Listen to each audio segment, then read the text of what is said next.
The air felt different now. It was heavier, as if the truth Aylin had revealed had settled over the gathering and refused to lift. The drums had softened, but they did not stop. Their rhythm became slower, deeper, echoing something ancient, older than rules, older than spoken vows.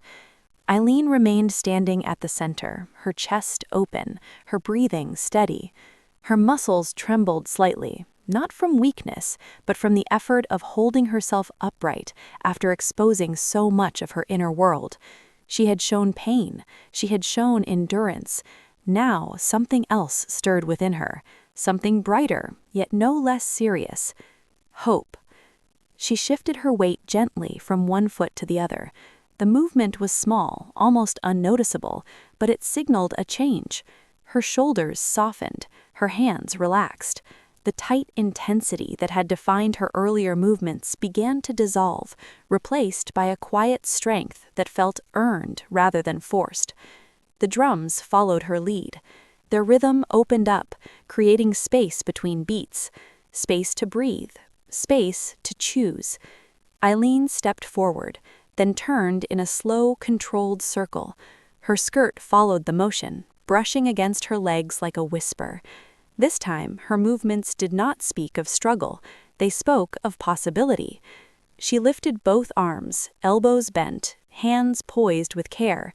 Her wrists rotated fluidly, fingers shaping invisible patterns in the air. The gestures were deliberate and expressive, drawn from traditional forms, but altered, personalized. She was not performing a dance taught to her, she was shaping one from her own lived experience. The crowd felt the shift immediately.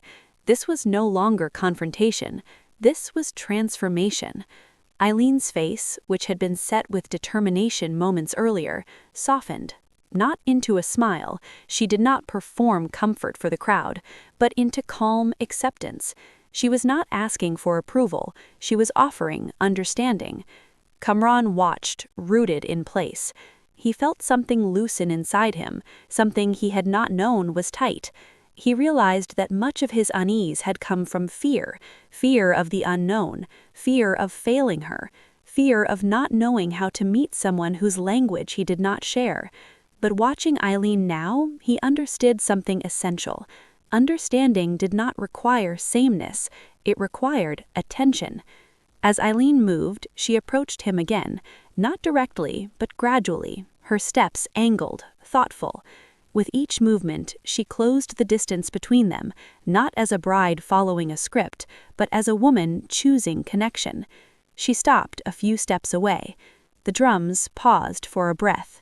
Aylin placed one hand over her heart. With the other, she gestured outward, palm facing up, then slowly turned it toward him. The movement was simple, yet weighted with meaning. This is me. This is what I bring. Will you meet me here? Kamran did not hesitate this time. He stepped forward. Gasps rippled through the crowd.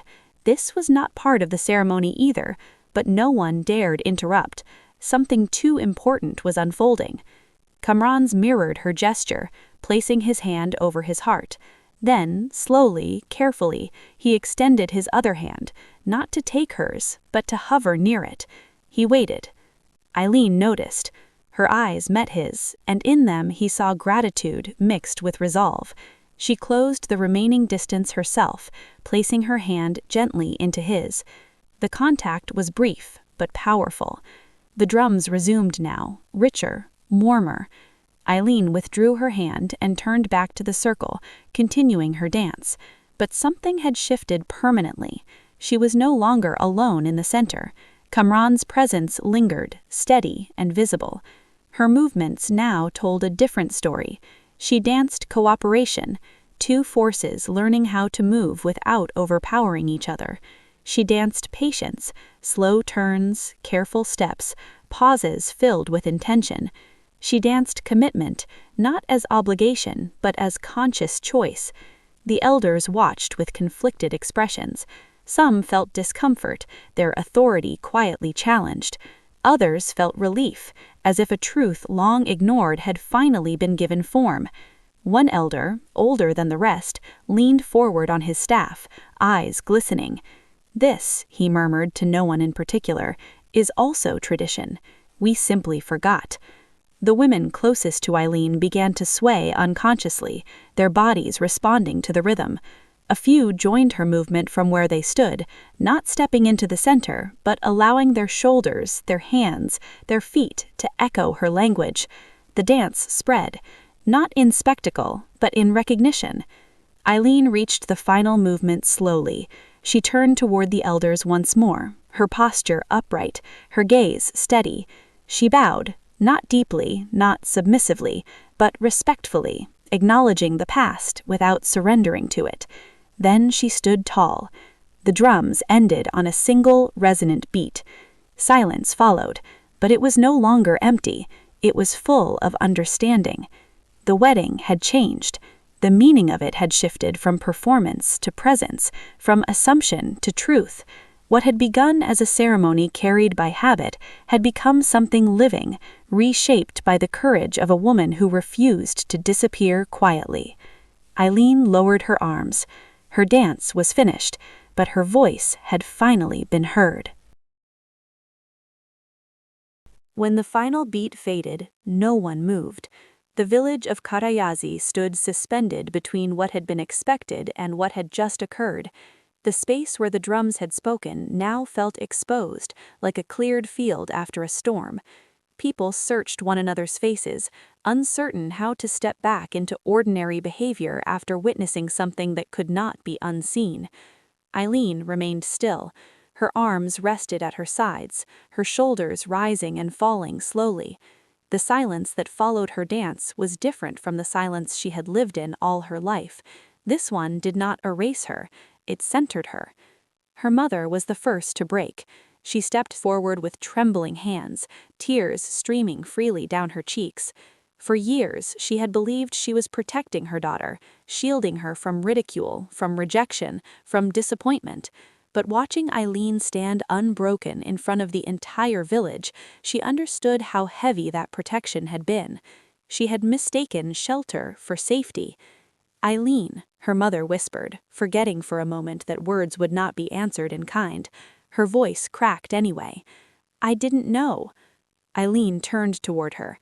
There was no anger in her eyes, no accusation, only a deep, aching tenderness that came from being seen too late, yet still choosing forgiveness. She lifted her hands and placed them gently over her mother's, squeezing once. The gesture said everything. Nearby, Aylin's father stood rigid, his jaw tight. He had always believed that love was proven through decisions, not questions. He had arranged the marriage with confidence, certain that stability mattered more than choice. Watching her daughter now, he felt something uncomfortable and unfamiliar press against his chest. Regret. He stepped forward slowly, as if unsure the ground would hold him. "I thought silence meant acceptance. I thought I was doing what was right." Aylin met his gaze. She did not nod, she did not shake her head. Instead, she raised one hand and placed it flat against her chest, then extended it outward, open, steady, unguarded. The movement was gentle, but firm. "I am here. I am whole. Listen to me now." Her father bowed his head.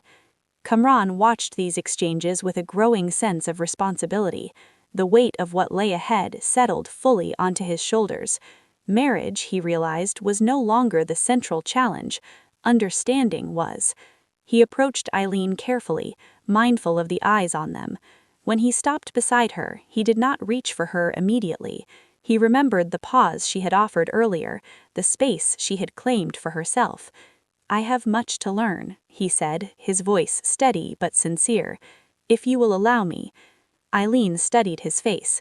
She searched for certainty, for fear, for ego. What she found instead was humility. Slowly, she nodded once. It was small, but unmistakable. The elders gathered near the ceremonial space, murmuring among themselves. The authority they carried felt fragile now, challenged not by defiance, but by truth. Finally, the eldest among them stepped forward, the same man who had spoken earlier with doubt in his voice. He cleared his throat. "Today," he said, "we witnessed something rare. Not disobedience, not disorder, but courage. The crowd leaned in. We have long believed that tradition survives by remaining unchanged, but perhaps tradition survives because it learns when to listen. A murmur of agreement followed. He turned to Aylin, his gaze steady and respectful. "You have reminded us that voice does not live only in sound." Aylin inclined her head slightly, acknowledging the words without surrendering herself to them. The ceremony resumed, but it was no longer the same. The rituals were completed with a gentler pace. Blessings were spoken with care rather than certainty. When Aylin and Kamran stood together, there was space between them, not distance, but room to grow. Later, as food was served and music softened into celebration, people approached Aylin differently, not with pity, not with curiosity, but with recognition.